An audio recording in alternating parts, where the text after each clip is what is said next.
My name's Tim Haynes, and I grow blueberries and cranberries on our farm here. It's a little over 100 acres, and I'm the third generation of farmer here. And my grandfather bought it. It was a cranberry farm at the time. He converted to blueberries.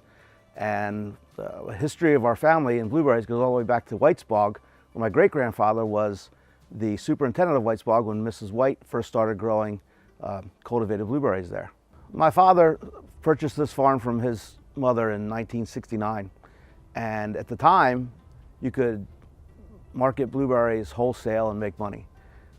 And as it went through into the 70s, wholesale prices dropped, and my father had to find another way to keep the farm afloat. And the best way he knew to do that was to start to sell more himself. He decided to go with pick your own blueberries, and that would cut his labor costs, and he could market directly without paying truckers, marketers, and such. And I'm the second generation to be doing pick your own blueberries. And so we've been open to the public for about 40 years. Hi, my name is Gary Pavlis. I'm a professor with Rutgers Cooperative Extension. I've been working with blueberry growers for 33 years now. I work with all aspects of blueberry production. Blueberries are a great crop to grow, especially pick your own, because they're really easy to harvest.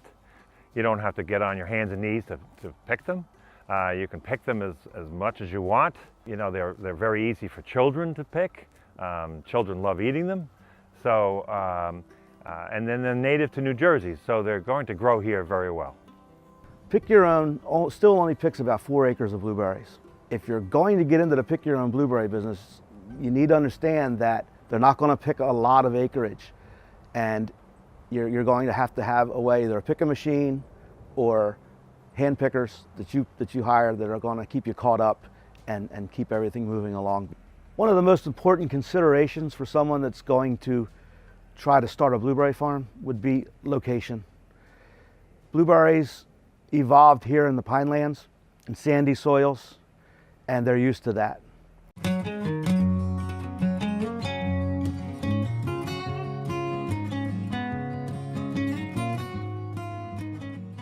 In the fall, we like to plant our new blueberry bushes.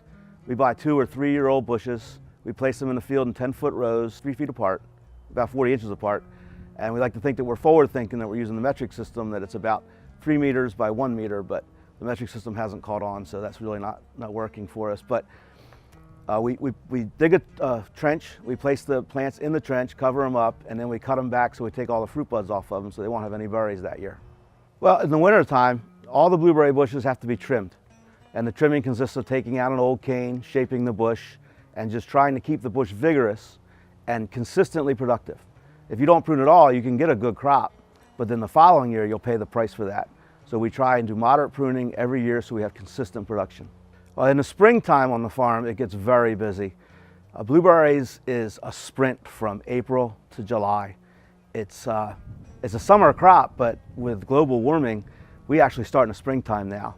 In the springtime, we have to put our pre-emergent herbicides on and our fungicide sprays, and we have to get the bees in here to do their work.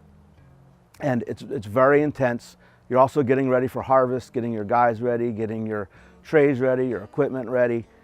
It's very intense getting ready for harvest season because you really only have a 3 or 4 month window to get all that work done. Summertime on the farm, we start out hand picking and shipping to wholesale, mostly in pint cups. Once the price starts to drop after a week or so and the market gets flooded, we open for pick your own. At that time we sell pick your own, and we also sell 10-pound boxes to people retail that are harvested by our commercial harvesters. That gets us into the middle of July, which time we switch to later varieties. Pick your own don't like the later varieties that much, and most of them have already gotten their blueberries and they've moved on. So we go back to the wholesale market or the frozen market.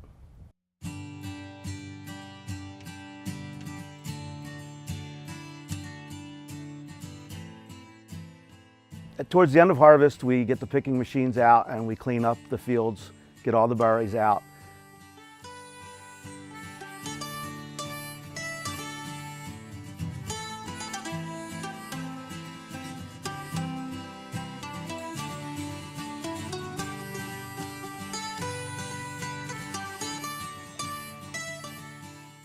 Inside of our packing house, we have a sorting line. The sorting line consists of a blower to take out the leaves and the chaff, and then we have 2 Weco computers, and one takes out soft berries and one takes out green berries. Then we have a sorting line where 2 people will sit there and inspect by hand, and then the berries fall onto a belt that either goes to a scale where they go into 10-pound boxes or lugs, or into a packing machine where they get put into pint cups.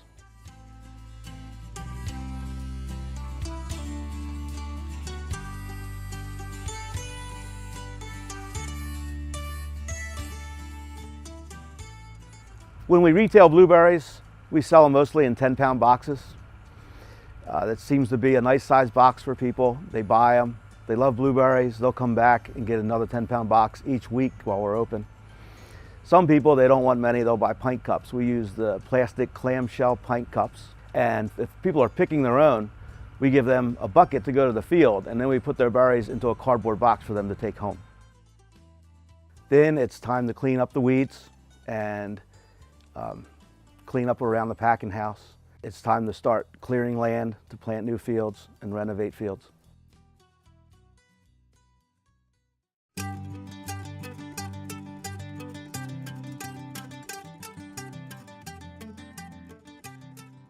Customers love pick your own blueberries because people nowadays, they really want to know where their food comes from. So there's a very large local movement throughout the country. So pick your own just fits that very, very well. Hi, I'm Janet Younghans. My husband Carl and I are the owners of Littleworth Tree Farm, which is located in Upper Township in Cape May County. We're primarily a Christmas tree farm. We have 9.5 acres, but we decided we also wanted to have a summer crop. So we decided to grow U-pick blueberries about 5 years ago. I'm Kathy Durr. I'm a resident of Upper Township in Marmora. When I saw the sign out for U-pick blueberries about 5 years ago, I was into picking my own blueberries, and I've done it every summer since, as soon as they open until the day they close. I'm out here picking blueberries every 3 days. Well, I love the fact that it's close to home, and Carl and Janet make you feel at home when you come to pick. They let you go out and they say, just rows 1 through 5 we're picking today. And I say, fine, I'm in. And then I start to the back and work front, because most people come and only pick to the front and then they give up. But me, I start in the back, and that's where the big juicy berries are. When I started picking berries many, many years ago, I liked to be flexible. The bushes were full, and if it wasn't a good picking time, they closed it so that the customers didn't have to come out and get frustrated going row to row and not get enough berries. And plus, the competitive pricing is important, because if you can go to ShopRite and buy it for $1 a pint or $2 a pint, which is a little less than a pound, and you're going to sell your berries for $3 a pound and you're picking it yourself, that might not be conducive for a lot of people to come in. So you kind of still have to be competitive, but you also have to say that you're fresh, you can pick what you want. And it's also family friendly here at Littleworth Farm. The young kids come out, they tend to pick the white ones, and then we tell them to taste it. And then they say, ooh, that's bitter. And then we say, now look, you got to find the bluest ones and the biggest ones, and they taste that. And they're all excited. So it caters to all age groups. And we've also decided that the experience is part of it. When we first started, it was all about the fruit, but we realized with agritourism that part of the reason these people are coming is the experience. And in many cases, it's experience for young children. So Kathy's right, there'll be a lot of youngsters out here just going around and picking and learning how to be a picker, but hopefully they're going to be people who appreciate small farms for life. A very important part of being a pick your own farm is to understand that you're going to have people on your property, and there are pitfalls on a farm that they're not going to be aware of. And to protect your own assets, you need to make sure that your insurance company knows you're doing pick your own, and that they put on your policy a special rider for pick your own. And I would recommend carrying as much liability insurance as you can handle, as much as you can afford. We try to keep things very simple here. We don't charge an admission fee. The only charge is you pick blueberries, you come back, we weigh them, and we charge you per pound. We've considered admission fees. People go out in the field and they eat. We thought perhaps if we charged an admission fee, we could reduce the amount, or we could get back some of the money we're losing, and reduce our losses as far as people eating in the field. There's two reasons that we're held back on that. Number one, we'd like to keep things simple. You just pay for the berries when you leave, that's it. The second reason we don't do that is I'm afraid that people, if you charge them an admission fee, they might think they have a license to eat, and they might eat more, because blueberries are very good and people like to eat them. And so that is a big challenge for a pick your own blueberry farm.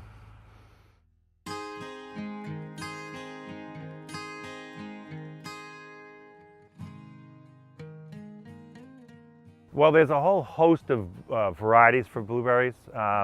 You know, it kind of depends on what you're going to do with them as far as marketing. If you're going to market them through the wholesale chain, those people only know certain varieties. And so the typical ones are Duke as an early variety. It's very good, high production, and it's very early. So that would be their first variety. Bluecrop is a standard. It's a standard throughout the world. It's a very good mid-season. And Elliot is a typical one for the late. Now the consumers know those varieties also because that's what they've been buying for a long time. But on the other hand, I think if you're a pick your own, there are varieties that maybe do have less yield, but they have fantastic flavor. And among those are one is called Elizabeth, one is called Liberty.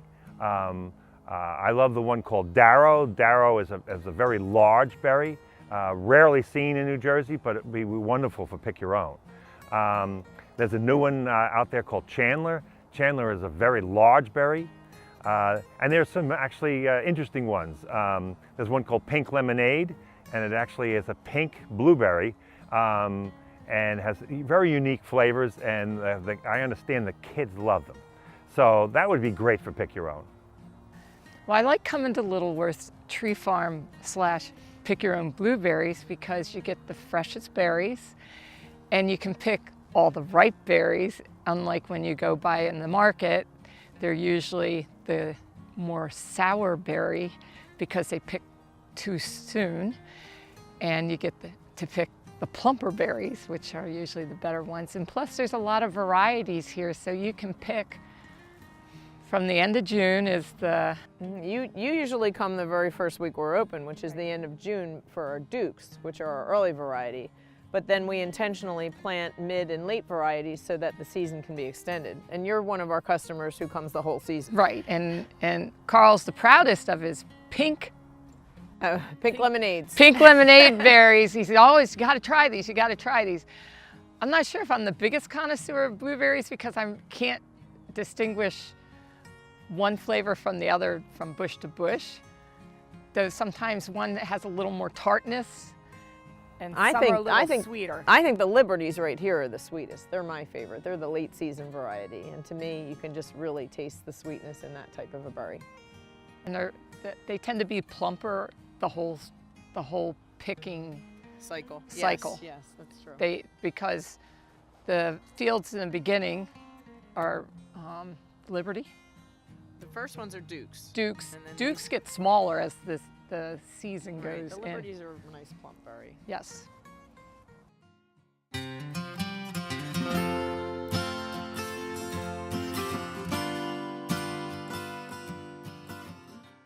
Every blueberry farm is going to need certain pieces of equipment. The first and foremost piece of equipment you're going to need is a tractor. I would recommend getting a tractor with a cab. Thanks to invasive pests that we have to deal with now, no matter whether you're organic or conventional, you're going to have to spray a lot, and you're going to want a cab with a charcoal filter to protect yourself and to make it much more comfortable. And of course, you're going to need a sprayer. And during harvest, you're going to want a sprayer that can spray 60, 70 feet in one direction, so you don't have to go up and down every row. Especially if you're an organic farmer, you're going to probably have to spray twice a week. And that's a lot of trips up and down your blueberries. and you're going to knock fruit off. So the fewer rows you go down, the better off you're going to be. You're going to need some kind of sprayer to spray herbicides. And if you're an organic farmer, you're going to need a mower, because you're going to have to mow the grass in between the rows. People, pick your own, aren't going to want to walk through high grass and get their feet wet. They're going to worry about bugs. So you're going to need a good mower. You're going to need a good set of cut harrows. And now most people use a machine called a Perfecta, and it's like a spring tooth with a rolling harrow on the back, and that's really nice for finishing up. When we're done hand picking, we clean up with a picking machine. We use a Korvan picker. It's a very gentle picker, and it seems to become the industry standard here in New Jersey. It's good for picking for fresh and for frozen berries. This is a Vicon fertilizer spreader. You hook it on the back of your tractor. It's power takeoff driven.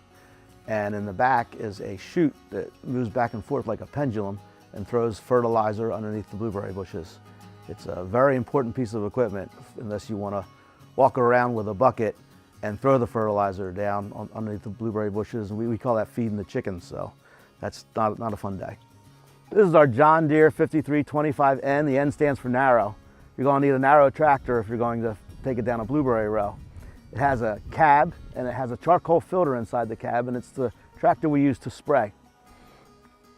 With invasive pests such as spotted wing Drosophila, you're going to have to spray, if you're conventional, at least once a week. If you're organic, probably twice a week. And you're going to want to protect yourself from whatever you're spraying, and the cab and the charcoal filter are good for that. So we use two different kinds of sprayers to spray our insecticides and our fungicides. To my left is a air blast sprayer that sprays one row on each side.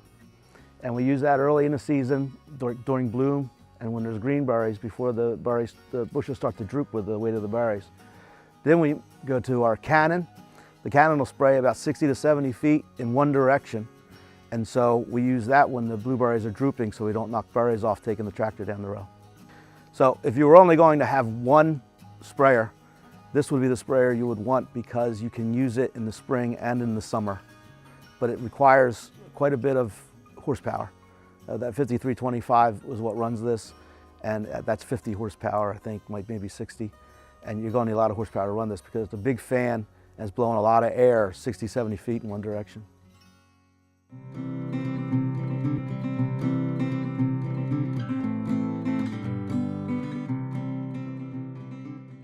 When it comes to blueberries, pH is everything. Where they evolved, the pH was very low, 4.5. So most soils in New Jersey are not 4.5.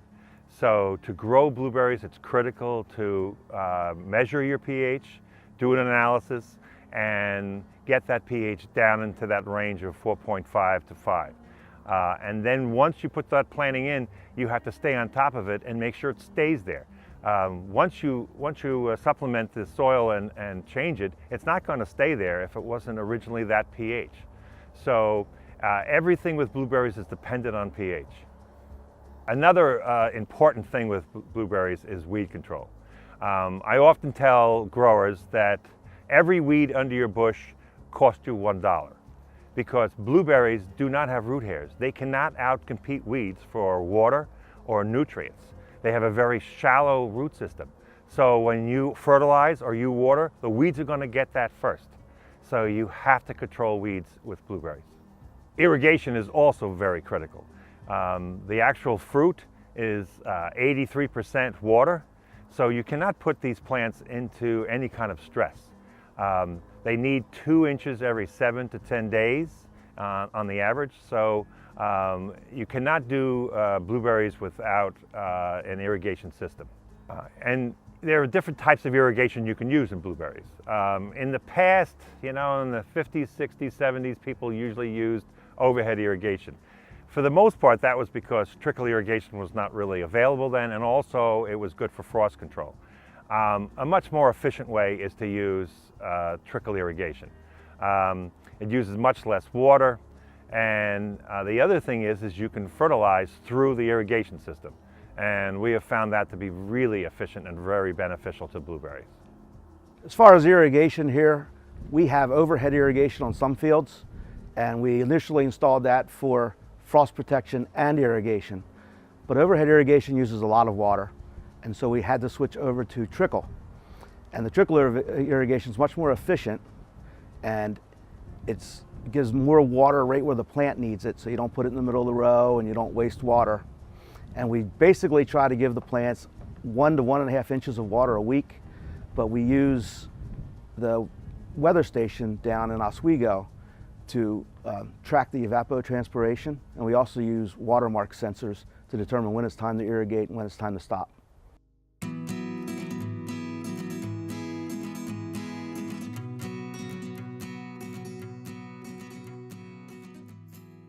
Okay, so on our farm, Carl is the main farmer. He's the one with the talent for that. But my job has sort of evolved into the person who is responsible for marketing or advertising. So for each of our seasons, I have hand-painted signs that I've created that we put out on the street. We try to get those out a week or so before the season begins with our hours, and very prominent about blueberries. And I'm also responsible for our website and for social media. So I have a Facebook account just for Littleworth Farm, where I make postings all during the season. And we also have an email list that has grown to probably about 650 people now for our Christmas trees, blueberries, and strawberry seasons. And we always have a list ready for people to add their email to. So if someone comes in and they're surprised, oh, we didn't know you were open. Oh, are you on my email list? I'll give you reminders. So just before blueberry season begins, about a week or two before, I'll send out an email. I always include pictures. So I'm always out here trying to photograph our customers, trying to get good pictures to put on the email, because that really draws people's attention. And I have many, many people comment on the fact that they're very grateful for the emails or Facebook, or Kathy's just grateful for the sign. Sign out that says you pick blueberries, and it starts in a week, or it's certain days now that we're picking. Right, our signs usually will have when opening day will be. As far as communicating with our customers, we have a website. It's the point where we want everyone to go to get information about us, where we are, who we are, what we have. We use Constant Contact to send out a notification to people when the season starts, and we use Facebook. We use Facebook because we can communicate with our customers immediately. They're very thankful to know when I post, pick your own season will begin on such and such a date, and they know that they can plan ahead that way. During the year, I share with them recipes so that they can use their blueberries, so that they'll need more blueberries when the season comes back around. And I share with them articles that I find about how good blueberries are for you, and they appreciate that.